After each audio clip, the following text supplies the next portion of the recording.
はクリーンエナジージャパン井原です。2024年のですね PV エキスポについて、やはりルーフ、ここはクリーンエナジーとして今後伸ばしていきたい商材と思ってますので、今回ご紹介させていただきたいなと思っております。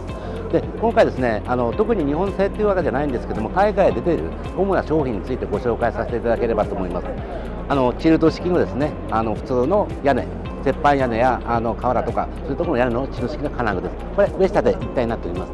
あとはレール式の金具、これも非常に簡単にですねアスファルトシンクとかそういったものにビス止めできるタイプです。あとはもう折板のですね、非常にこのままもう金具が入ってパネルが取り付けられると非常に軽い製品になっております。特に屋根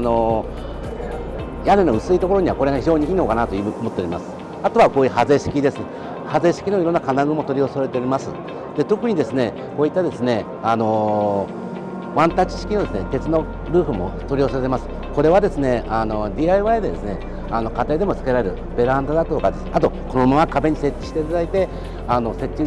陽光をですね